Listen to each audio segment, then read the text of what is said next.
Yeah, good morning. I am Arthur Gonzalez, the Chair of the Financial Oversight and Management Board for Puerto Rico. I would like to welcome everyone joining us today for the Oversight Board's second public meeting of 2025, which is our 48th public meeting overall, and which is being held virtually by Zoom. Some members are here together in Puerto Rico. Other members are participating via Zoom from other locations. To begin the meeting, I would like to start with a roll call to formally determine if we have a quorum. Dr. Andrew Biggs. Present. Mr. Cameron McKenzie. Present. Mr. John Nixon. Present. Dr. Betty Rosa. Presente. Mr. Juan Sabater. Mr. Luis Sarbinas. I am present by Zoom. Ex officio memo Governor Jennifer Gonzalez. Present. All right, it appears we have a quorum and the meeting is called to order. As usual, I'd like to ask our General Counsel, Mr. Jaime Alcore, if he would be willing to act as a secretary for this meeting. Yes, Mr. Chair. Thank you. We also welcome the Governor's Chief of Staff and Executive Director of FOMB, Francisco Dominici, and as well thank all government officials joining us by Zoom today, as well as everyone watching the live stream of this meeting at the Oversight Board's website. The audio of this meeting is available in English, and there is also a simultaneous Spanish translation. Additionally, the board is being translated into sign language. If you log into English language website, the audio will be in English. If you log into the Spanish website, you will hear the simultaneous translation. As usual, we'll be handling questions and comments from our online participants through a form that is available on our website. You can find this form on the live stream page and complete it by putting your name and address and adding any questions or comments you may have. You can post comments or questions until 15 minutes before the end of the meeting, and we will provide answers on our website. We will also give an opportunity to address any comments we have received toward the end of the meeting.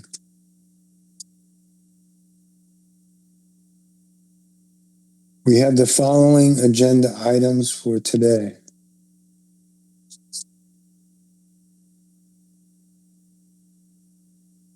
Approval of minutes of public meeting and executive session of the Oversight Board. Administrative matters. Update from the Executive Director. Remarks from Governor Jennifer Gonzalez. Overview of federal funds. Public commentary. Other matters and adjournments. Approval of the minutes. The first order of business is to approve the minutes of our last public meeting, which was held on February 25th, 2025.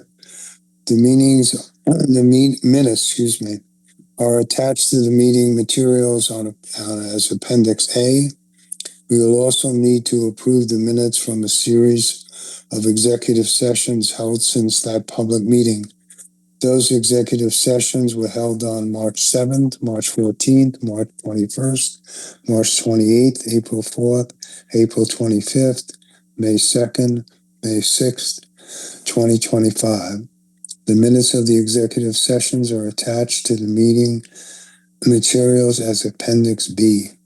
Are there any questions about the minutes?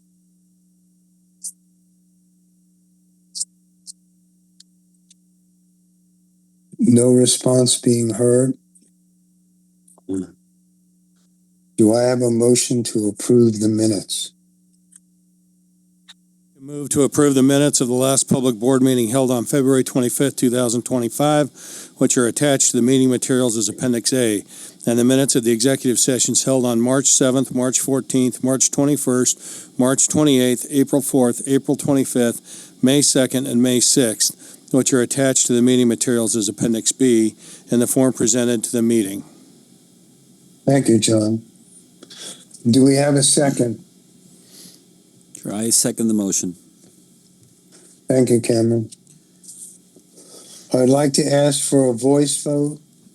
First, all in favor, please say yes. Yes. Yes. Those opposed, please say no. Any abstentions?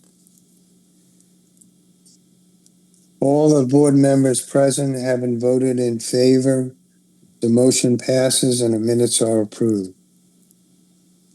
Next, we have a routine administrative matter. Would someone make the motion? Mr. Chair, I would like to make the following motion. Between the adjournment of this meeting and the opening of the Oversight Board's next public meeting, the Oversight Board may consider in executive session any and all matters it is authorized to consider under PROMESA, including first, any certification determinations authorized by PROMESA, including certification determinations under Section 206 of PROMESA. Second, any submissions or authorizations authorized by PROMESA. And third, any filings authorized under Title III of PROMESA in each case that are set forth as part of the vote to convene such executive session. The Oversight Board may also act by unanimous written consent between meetings in accordance with its bylaws, with such consent to include consent by electronic transmission. Thank you, Andrew. Do we have a second? I'll second. Thank you, John. Would all those in favor please say yes? Yes. Yes. Any opposed? Any abstentions? All right, no further comment being heard. The motion passes. Next, we will move to the substance of the public meeting. I will open the floor to our Executive Director, Robert Mojica, for an overview of the Oversight Board's work since our last public meeting held in February. Robert, the floor is yours. Thank you, Chairman. Since our last board meeting, the economic and fiscal policy changes being advanced at the federal level of government have moved into sharper focus. And those changes present both challenges and opportunities for Puerto Rico. We are working with the administration of Governor Jennifer Gonzalez Colon and the Legislative Assembly to prepare Puerto Rico for both. We must plan for the changes in fiscal policy that we know are coming, and we must prepare for those that could still be ahead, but are largely unknown. We must also be ready to take advantage of President Trump's goal to bring manufacturing back to the United States from abroad. And Puerto Rico could well benefit from those trade and economic policy changes. Like every government around the nation, state, municipal, and others, less federal funding will be available to Puerto Rico in the coming years, in part because emergency stimulus funding related to the COVID-19 pandemic era are and always were expiring. This much we know. This year's budget and future budgets must reflect this reality.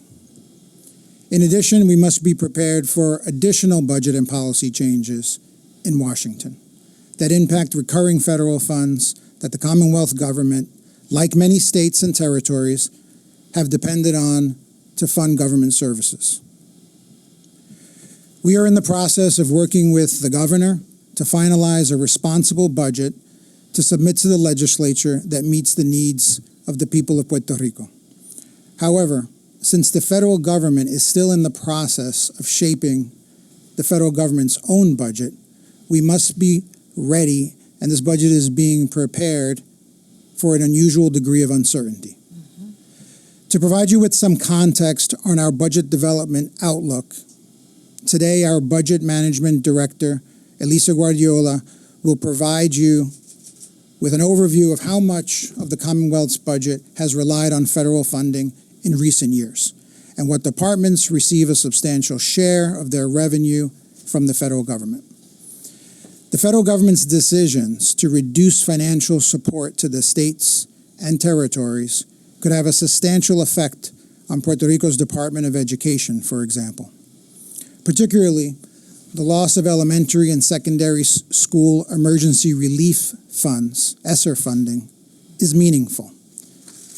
This program was introduced in the context of COVID-19 pandemic, provided funding to states and local educational agencies to mitigate the impact of the pandemic on schools, and was to expire last year. But an extension was granted to Puerto Rico and other states. The federal government recently withdrew these extensions, but we understand that Puerto Rico is working on securing them for longer periods of time. Other states are affected too, from Massachusetts to California, from New York to New Mexico. And whereas Massachusetts is expected to lose $106 million in unspent COVID funding, according to the governor of Massachusetts, more than $500 million is at stake for the Puerto Rico Department of Education. Even if we can keep access to those federal funds longer, we know that these funds and others were always one-time, non-recurring aid. They were never meant to be permanent, and the Puerto Rico Department of Education must have a plan to operate with only recurring funds. Billions in Medicaid funds will also expire in 2027. And we will probably not know for a long time whether Congress would be willing to expand additional Medicaid coverage from the approximately $500 million statutory Medicaid funding that Puerto Rico receives by law. And if so, by how much? We need to be prepared to work with the governor to make sure that the federal government understands the implications for Puerto Rico. We continue to analyze funding for other departments and programs. Puerto Rico has more at stake than most states, given its relatively low median income compared to other states. The reliance on federal funds to support vital public services is more impactful. As a result of the non-recurring disaster relief and COVID-related aid, Puerto Rico is at the top end of U.S. states and territories with the highest share of federal funds as a proportion of its total budget. In the current fiscal year 2025, approximately 50% of the Commonwealth's budget was comprised of federal funds. However, when you remove the non-recurring aid, the Puerto Rico proportion of federal aid drops closer to the average of U.S. states, which is approximately 35%. We sent the government of Puerto Rico several letters in recent weeks to get more information and to understand to what degree the government is planning for the reductions. On March 6th, we asked the Secretary of Education for a breakdown of activities financed with non-recurring federal funds through the end of this and the following 5 fiscal years. The assumptions the projections are based on, and an outline of the potential implications if alternative funding is not secured. We are working with the Puerto Rico Department of Education to analyze the implications of this information. In our response to the government's proposed budget for the coming fiscal year 2026, we highlighted the economic and fiscal uncertainty and the importance of a clear strategy to prioritize which programs and services are most critical. Given the government's reliance on federal funding and the uncertainty, it may be necessary to revisit overall spending levels and resource allocations before or even after the certification of the fiscal year 2026 budget, once there is greater clarity from the federal government. It is clear already that it is not possible to replace the federal funds that expire or could potentially be lost. It is imperative for the government to develop a comprehensive roadmap to transition Puerto Rico towards long-term fiscal responsibility, including financial sustainability, and we are committed to working with the government to develop such a strategy and to address the challenges ahead. And that is why we asked the government to do in our letter last week. Planning ahead is particularly important since the uncertainty around reduced federal funding is coming at a time when the government, the governor, the legislature, and the Oversight Board must prepare the budget for the coming fiscal year, 2026, which starts on July 1. We are working very closely with the governor and our staff and communicating daily on these issues. The governor has provided the Oversight Board with a timely revised budget, and we are in the process of reviewing this revised proposal.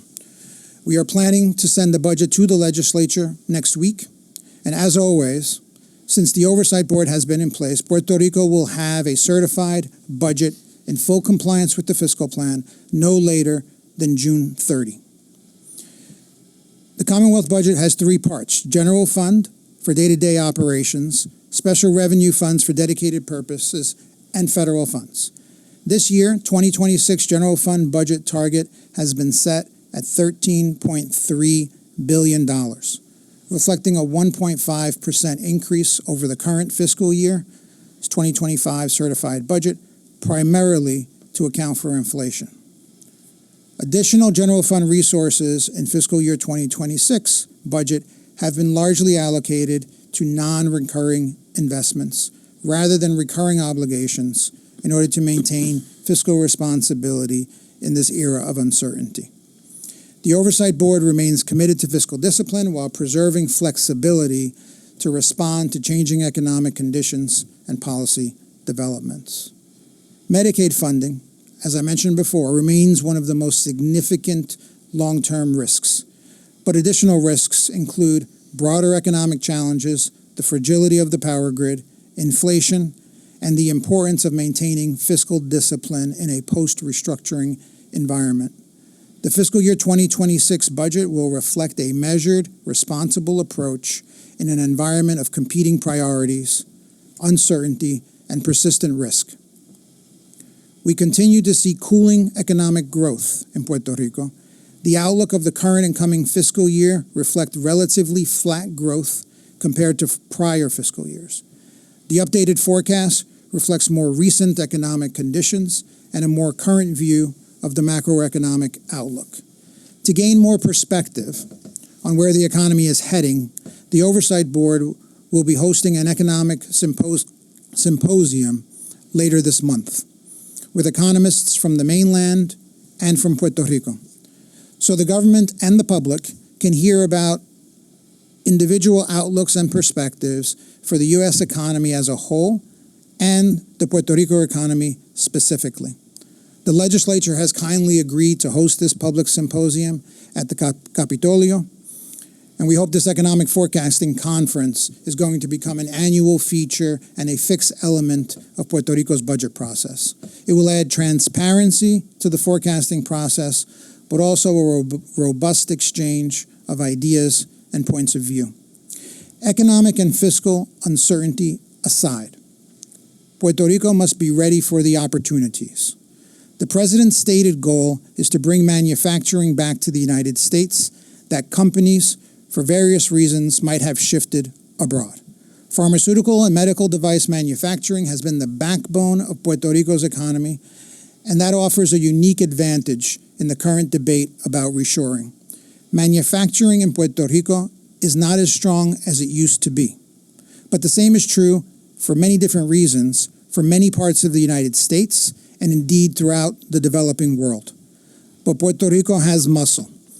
We have a university system that trains excellent engineers, and we have a pharma and device manufacturing companies that continue to produce world-class products here in Puerto Rico. We have brownfield fields that can be turned into sites for active manufacturing. And based on my conversations with the governor and her administration, I believe we have a government committed to using these tools and seizing the opportunities. The members of the Oversight Board are helping to advance these strategic opportunities, and the fiscal plan has long laid out parameters for Puerto Rico's success in a hyper-competitive world. One key element is tax reform. Puerto Rico must simplify its overly complex tax system. The tax system must become more fair and more efficient and more geared towards stimulating economic growth. The Oversight Board members have engaged in tax reform, and our staff is working with the government on a roadmap for tax reforms. Puerto Rico must reform its education system. Puerto Rico's children deserve a public school system that adequately prepares them for the job markets of the future. We raised teachers' salaries by almost 40% in recent years, and our civil service reform is transforming the administrative backbone of the school system at PRDE. But clearly more needs to be done. We are still at the beginning of the transformation that is needed to gear up the school system to meet the needs of today and tomorrow. And of course, Puerto Rico needs more reliable energy. But for the economic growth to improve and the quality of life for everyone who lives here. We continue on our path to end PREPA's bankruptcy, despite significant resistance from bondholders who have not agreed to support our plan of adjustment. And we continue to work with all the stakeholders of Puerto Rico's energy grid to speed up the recovery and resilience of PREPA's grid and power plants. Once again, it is imperative that we spend the FEMA funds already obligated, already allocated to Puerto Rico to restore and improve the grid as fast as possible. Last year, less than $4 billion of the $17 billion that has been made available to assist in repairing the grid after Maria has been spent. This is not acceptable, and together we must do better. On the debt side, we filed an amended plan of adjustment in March that reflects the projections and findings of the new PREPA fiscal plan that the Oversight Board certified in February. The amended plan eliminates the legacy charge contemplated in previous versions of the plan to repay the significantly reduced debt. And we will be working with the government to identify the source of funds to support the potential cash or bond recovery for creditors proposed in the plan. Thank you, Chairman and board members. Concludes my remarks.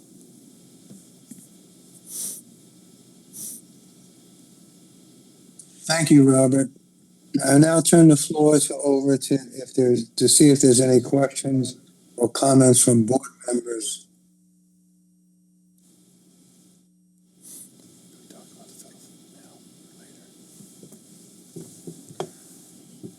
I have some comments on the federal funds, but maybe I'll wait until after. Fine, John, thank you.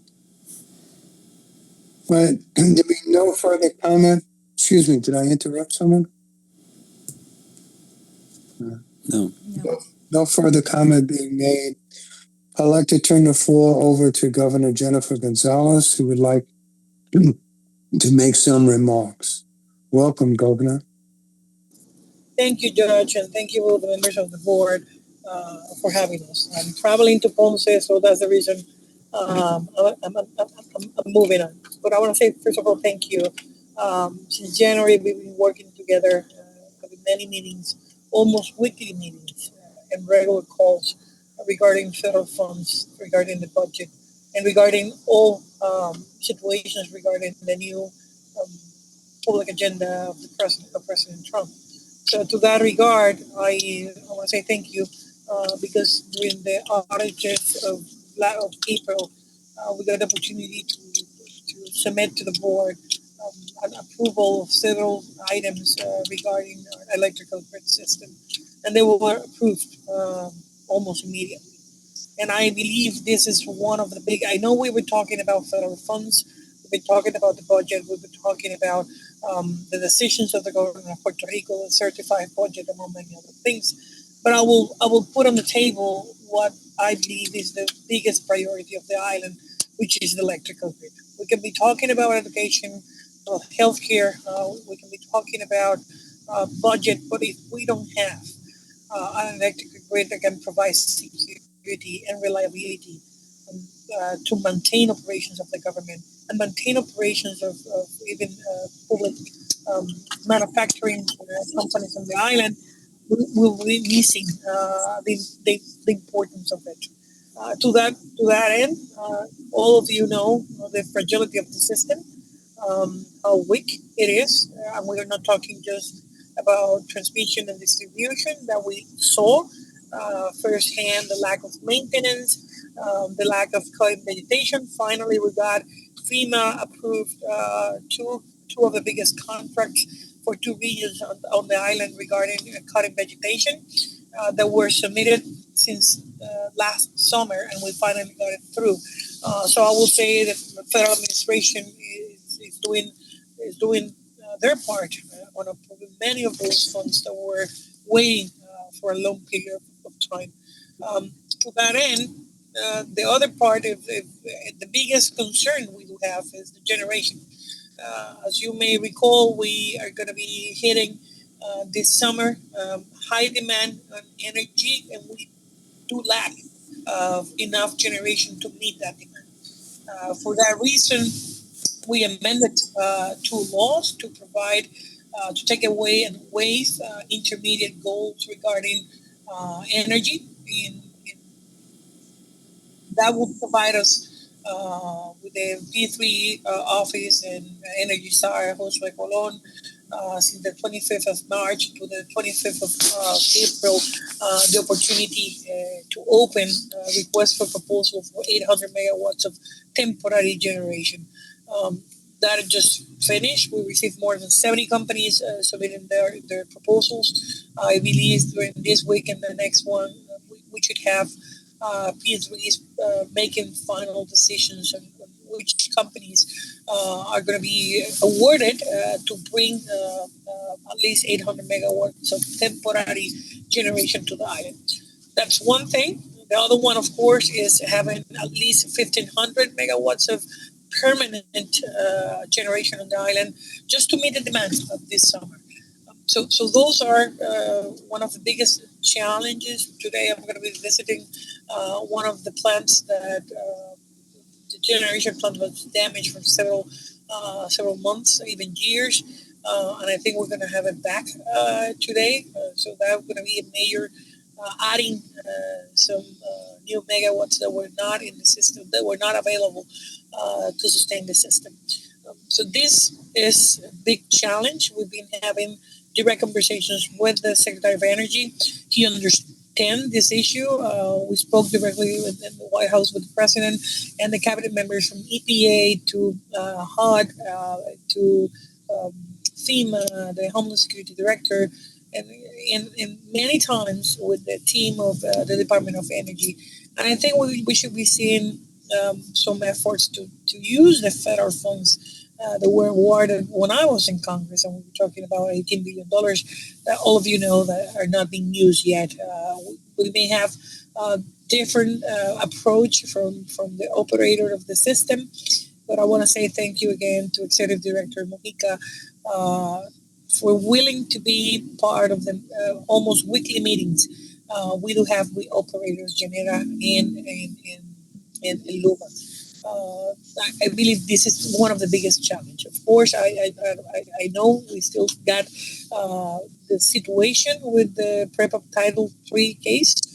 And through that end, the government of Puerto Rico and the Oversight Board has collaborated on the PREPA Title III case with PREPA pensions as well, and the financial challenges facing many of municipalities. The last one even was yesterday when we got an opportunity to meet Chairman Gonzalez during the morning, and during the afternoon, the executive board, executive director to have meetings regarding just the municipality financial challenges. We all have already reached agreements on PREPA pensions and remain committed to a productive working relationship. I know this is not something that we have finalize the decision on how to end the tradition of just giving money from the regular budget to pay the PREPA pensions.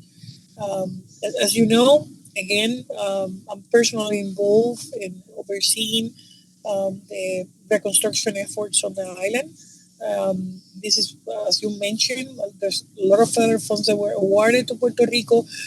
Much of them are not being used, and we're talking about city revitalization, CDBGDR, CDBG funds, FEMA funds as well.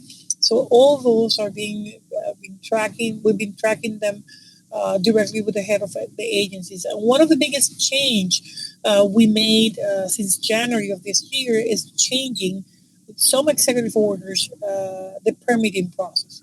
And I believe this is moving the needle in terms of getting most of the projects out. At the beginning, even if it was a project sponsored and paid by the federal government, the government of Puerto Rico were requiring many permits from many local agencies. So one of the executive orders, and I will submit them for the anyway. You have it for the record. It's waiving local permitting if the projects are sponsored by the federal government, and this is changing the way and the time it is taking for the Department of Economic Development to get those projects running. We've been seeing the difference in hot projects, as well as many other construction projects on the island, as well as implementing new people working with these issues.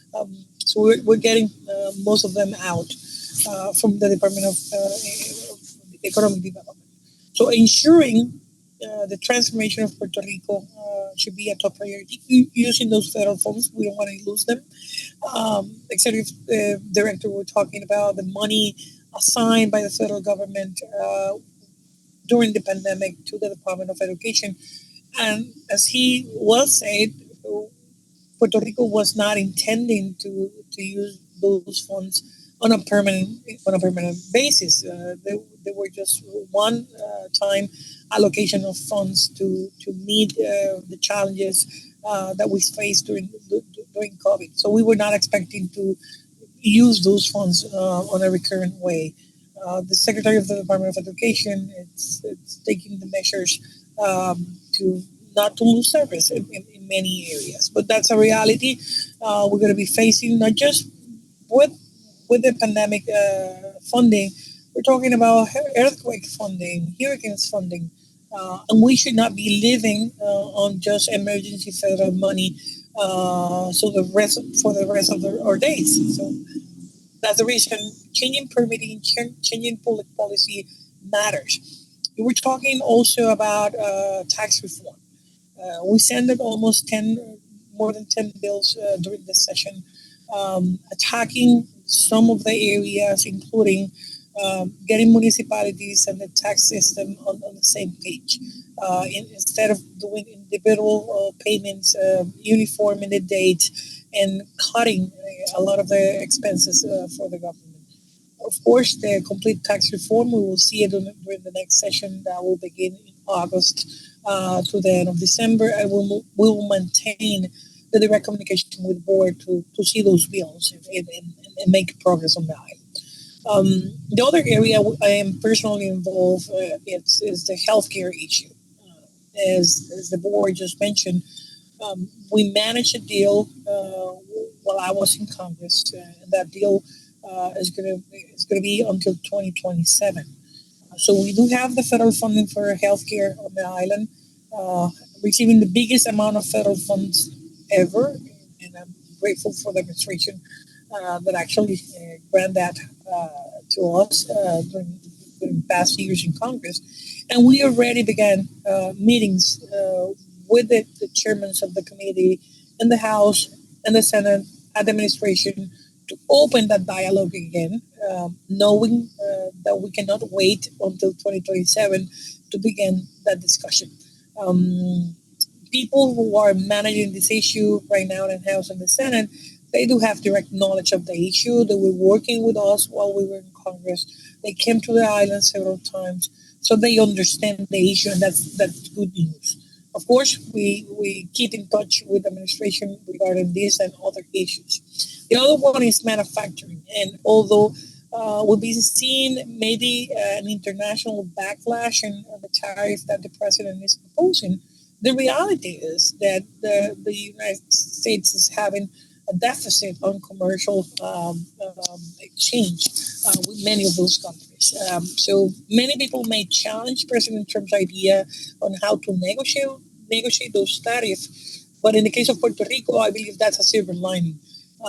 We've been prompting to bring manufacturing back to the island, pharmaceutical, biomedical, medical devices, and this is a great opportunity to bring back many of those companies that maybe will be operating in the European Union, in Asia, and many other countries. And to that end, the Secretary of Economic Development and Invest Puerto Rico are working hand by hand, not just to call them, to visit them.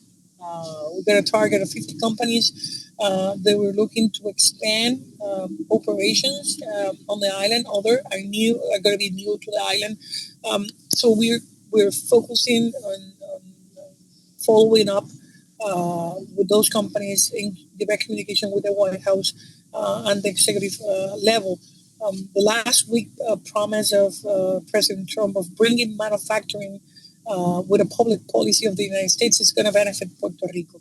And at the same time, we just got a bill in the House filed by Representative Maliotakis, who was a bill I introduced when I was in Congress, giving more incentives to bring manufacturing back home to the United States and, of course, territories and Puerto Rico. So combining those two efforts may be a great tool to literally change the needle of economic development on the island of manufacturing. Again, our biggest challenge is going to be the electrical grid. And that's the reason we are so focused on maintaining that issue as our first in the agenda. I personally believe that reconstruction efforts and working closely with the board and the federal agencies are needed to ensure that funding is deployed efficiently, transparently, and in a way that it addresses the island most urgent needs. That's the reason we're working to that end. I believe that the transformation of the energy grid on the island is a top priority. We're committed to modernizing the grid, ensuring energy affordability and reliability, and those efforts are essential to our long-term economic development and quality of life. So, trying to see what other issue you were bringing. I want to say again, thank you to the members of the board for approving most of the requests the government of Puerto Rico has been doing during the last months. And again, the willingness to the executive director to receive a lot of calls, not just from me, but from my cabinet members. So with that, thank you, Mr. Chairman and members of the board. Thank you, Governor. Your remarks and participation are always welcome. Would Robert or any board members like to comment on the governor's remarks? No comments being heard. I will turn the floor over to Elisa Guardiola, our Budget Management Director, for an overview of federal funds. Elisa, go ahead. Thank you, Chairman. Good morning, board members, Governor Gonzalez, and all those listening in. Thank you for joining us. Today, I'll provide an overview of the increasing role that federal funding plays in Puerto Rico's budget and its implications for critical public services. I'll walk through historical trends, service area allocations, and the challenges ahead. Puerto Rico is increasingly reliant on federal funds to deliver vital public services and support vulnerable populations. Nearly 50% of the fiscal year 2025 budget It's comprised of federal funds as compared to 34% in fiscal year 2017.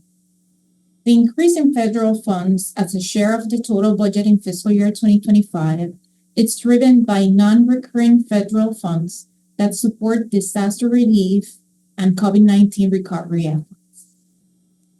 It's important to note that 4.9 billion of this amount in fiscal year 2025 is non-recurring, related to disaster recovery and COVID-19 response. Excluding these, the recurring federal share will be about 31%, slightly lower than in fiscal year 2017. Those non-recurring federal funds will not be available in the future years, so there could be the requirement to adjust the budget in the future due to the uncertainty of those funds. Federal funding to Puerto Rico increased beginning fiscal year 2020, primarily due to the funding provided to support hurricane, earthquake, and COVID-19 recovery efforts. Funding was critical to support the reconstruction of infrastructure and housing and to provide continuity to student education needs. The federal funds that are more recurring in nature support critical services to the residents of the island, including healthcare, affordable housing, access to education, and nutrition assistance. The Commonwealth's reliance on federal funding will decline as those non-recurring funds will expire. In addition, the Commonwealth could face a Medicaid fiscal cliff beginning in fiscal year 2028, where it becomes responsible for a significantly higher share of Medicaid expenses. This risk will need to be closely monitored to understand any changes by Congress that could impact the projected Medicaid fiscal cliff in fiscal year 2028. As previously mentioned, Puerto Rico has received non-recurring federal funds in recent years to support reconstruction and education recovery efforts. While funding for those programs has been stable in the past, recent announcement by the federal government on reductions could accelerate reductions across the Commonwealth agencies. In the aftermath of Hurricane Maria in 2017, Puerto Rico's education system faced substantial challenges, including infrastructure damage and resources shortages, which was further impacted by COVID-19. As a result, the majority of non-recurring federal funds received by the Department of Education supported critical recovery efforts that included assistance for teachers' compensation, student supplies, technology, and building repairs. Those non-recurring funds has mostly been spent and are set to expire next year in fiscal year 2026. While the Commonwealth has identified funding to cover certain expenses previously funded by one-time funds, the government may need to make adjustments to the budget to cover the remaining operating expenses that will need to be continued. The federal funds that are recurring in nature will continue to provide enhanced services to students with disabilities, provide access to meals, and support students from disadvantaged and low-income backgrounds. Currently, as a result of income levels, approximately 1.4 million Puerto Ricans rely on Medicaid for healthcare. Puerto Rico's grant allocation has historically been capped by federal legislation at approximately $500 million annually. Recent federal acts have temporarily increased funding through fiscal year 2027. These increases were designed to provide additional relief to the Commonwealth during and following the COVID-19 pandemic, given the rising healthcare needs of the population in Puerto Rico. Beginning fiscal year 2028, the Commonwealth may face a Medicaid fiscal cliff, becoming responsible for a significantly higher share of Medicaid expenses. Since fiscal year 2025, over $250 million annually has been funded by the Commonwealth General Fund to cover operating expenditures previously supported by expiring federal funds. The March 1st, 2025 government budget submission considers $276 million funded by the Commonwealth General Fund to cover operating expenditures as previously supported by expiring federal funds. These costs include salary increases provided to teachers and public safety positions, including correctional officers, firefighters, paramedics, and dispatchers. In addition, students' transportation needs have been funded. While certain costs have been covered, there are additional risks that will need to be carefully monitored. These risks include federal executive orders announcing grant reductions and terminations that could impact Commonwealth agencies, potential expiration of ESSER funds impacting the Department of Education, as previously mentioned, the Medicaid fiscal cliff. Continued coordination between local and federal authorities will be crucial to ensuring stability and sustainable progress. Given the evolving funding risks, the fiscal year 2026 budget certification process plays a critical role in understanding the Commonwealth's financial position, planning for the changes in fiscal policy, and ensuring that resources are allocated responsibly in an environment of competing priorities and ongoing uncertainty. On May 1st, the government of Puerto Rico submitted a revised proposed budget for the fiscal year 2026 in response to the notice of violation. The Oversight Board is currently reviewing the submission. The next key milestone is next Monday, when the Oversight Board will submit the general fund budget to the legislature. The board will continue working closely with both the government and the legislature throughout the remaining of the budget process. That concludes my presentation, and thank you all for your time and attention. Thank you very much, Elisa. Do Robert or any board member have any questions? Yeah, Mr. Chairman, I have some comments that I'd like to make regarding the federal funds and the current budget situation that we're finding ourselves in. As a former budget director, we've seen a lot of changes in federal funds over the years, and I think it's important to really note the dynamic that we're in right now. Elisa talked about the federal changes in federal funding that we know about, right? The fiscal cliff, the termination of all the stimulus funds, and the Commonwealth is dealing with those, as is every other state in the United States. So there's a reduction of the federal money, but also on top of that, they're kind of a perfect storm, because on top of that, we have what's going on with the federal government with the DOGE committee and the need to come up with the $4 trillion to extend the president's tax cuts and all of the different initiatives that are coming on with it by the Trump administration, which are all going to also result in a reduction of federal money to the states and to the territories.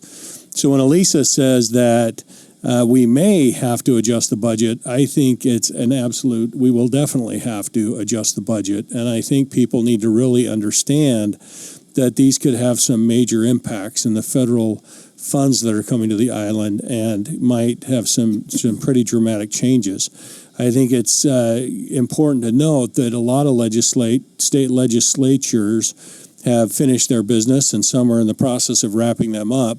But given the timing of the budget reconciliation bill in Congress, many states are going to have to come back, and they know they're going to have to come back and readjust the budget once they know what's coming from the federal government. So the timing's a little bit out of whack. We have to certify the budget based on the state fiscal year, which ends June 30.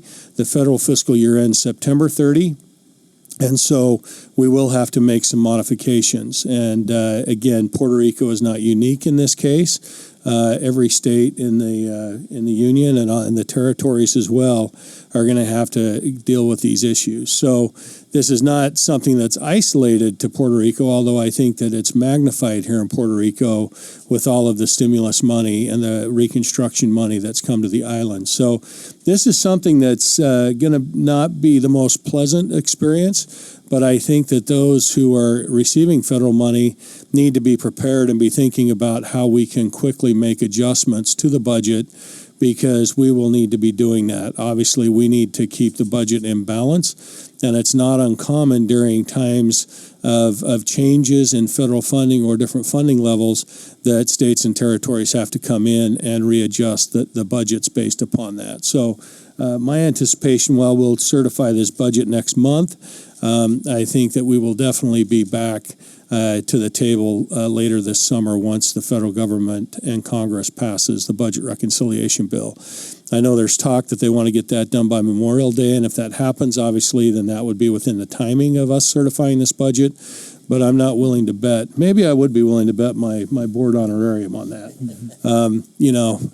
But otherwise, I would not put any real money towards that, just because I think that it's going to take a lot of big issues. And when you talk about the Medicaid cliff, that's the Medicaid cliff as of current law.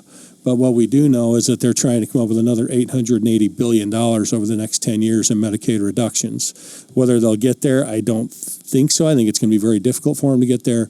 But obviously, there's a lot of game left to be played, and we just need to make sure that we're prepared and are proactive in dealing with these changes. That concludes my remarks. Thank you, John, for your insights and comments. Anyone else wish to be heard?